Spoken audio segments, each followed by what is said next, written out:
ఎన్ని రకాల పిండి వంటలు ఉన్నా కూడా పిల్లలకి కారపూస అంటేనే చాలా ఇష్టం. మరి బియ్యం పిండితో కూడా కరకరలాడే కారపూసని ఈజీగా సింపుల్ గా ఎలా చేసుకోవాలో ఈ వీడియోలో నేను మీకు చూపిస్తాను. కొద్ది తినాలనిపించే ఈ కారపూస కోసం ముందుగా 3 కప్పుల బియ్యం పిండిని అయితే తీసుకున్నాను. బియ్యం పిండికి ఒక 1/2 కప్పు శనగపిండి సరిపోతుంది. వేయాలి అనుకుంటే మొత్తం బియ్యం పిండితో కూడా చేసుకోవచ్చు, కానీ కొంచెం శనగపిండి కలిపితే ఏంటంటే సాఫ్ట్ గా క్రిస్పీగా ఉంటాయి. నోట్లో వేయగానే కరకరలాడుతూ అసలు ఎన్ని తింటున్నాం అనేది కూడా మర్చిపోయి తినేస్తాం. అంత పర్ఫెక్ట్ గా అంత టేస్టీగా ఉంటాయి. ఒక మాటలో చెప్పాలంటే వంట రాని వాళ్ళు కూడా చేసేయచ్చు తెలుసా, అంత ఈజీ. 10 minutes లో చేసేసాను. బియ్యం పిండికి 1/2 కప్పు శనగపిండి పోసుకొని మంచిగా వేళ్ళతో కలుపుకోవాలి. అవి రెండు కలిసేంత వరకు. ఏమో 3 చెంచాల కారం పడుతుంది, కాకపోతే నేను పిల్లల కోసం చేశాను కాబట్టి 1 చెంచా మాత్రమే వేసాను. ఉప్పు సంగతికి వస్తే అది అందదతోటే వేసుకోవాలి. ఇక్కడ నేను అందద చూసే వేసుకున్నాను. కారం కరెక్ట్ గా వేసుకున్న తర్వాత 2 చెంచాలన్నీ నువ్వులు, 1 చెంచా ఓమా వేసేసుకొని పిండిని మంచిగా కలుపుకోవాలి. ఓమా ఫ్లేవర్ అనేది కారపూసలో ది బెస్ట్ టేస్ట్ ని ఇస్తుంది. ఇప్పుడు మన పెద్దలు చెప్పే మాట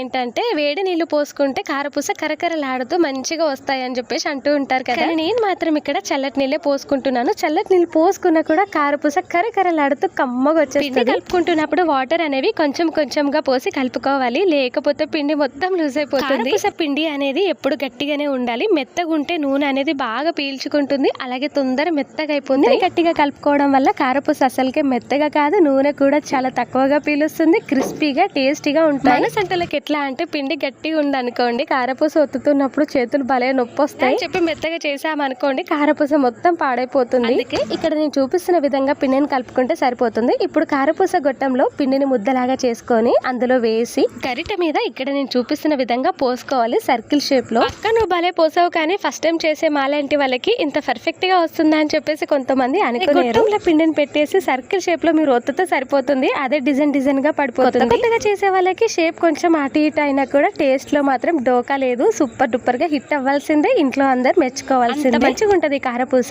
ఇప్పుడు నూనెని గరం చేసుకొని వేడిగా ఉన్నప్పుడే కారపూసని వేసుకొని మంటను చిన్నగా పెట్టుకోవాలి. చిన్నగా పెట్టుకోవడం వల్ల కారపూస అనేది పర్ఫెక్ట్ గా కాలుతుంది, అలాగే లోపల పిండి కూడా ఉడుకుతుంది. అదే పెద్దగా పెట్టినాం అనుకోరి వెయ్యగానే మాడిపోతుంది, అక్కడక్కడ పిండి ఉడకదు. ఒక చేత వీడియో తీస్తూ ఇంకో చేత్తో కారపూస చేస్తున్నాను, దాని వల్ల మొబైల్ అనేది కొంచెం అటు ఇటు జరిగి వీడియో సరిగా కనిపించట్లేదు, కొంచెం అడ్జస్ట్ అవ్వండిరా. ఇంకా కారపూస విషయానికి వస్తే నూనెలో ఉన్నప్పుడు కారపూస చాలా ఎర్రగా కనిపిస్తుంది, దాన్ని బయటికి తీయగానే నల్లగా అయిపోతుంది. అందుకే కారపూస కొంచెం కలర్ రాగానే తీసేయాలి. అది బయటికి తీసేసాక పర్ఫెక్ట్ కారపూస కలర్ వచ్చేస్తుంది. నేను చేసే ఈ కారపూస కరకరలాడుతూ ఉందో లేదో అని చెప్పేసి మీకు ఎక్కడ డౌట్ వస్తుందో అని వీడియో బిగినింగ్ లోనే నేను కారపూస సౌండ్ ను కూడా మీకు వినిపించాను. స్టార్ట్ అయిపోయింది కదా, పిల్లల స్నాక్స్ బాక్స్ లోకి పోసిస్తే ఇత్తు మిగిలించకుండా తినేస్తారు, అంత బాగుంటుంది. నచ్చితే ట్రై చేయండి, వీడియో నచ్చితే లైక్ చేయండి.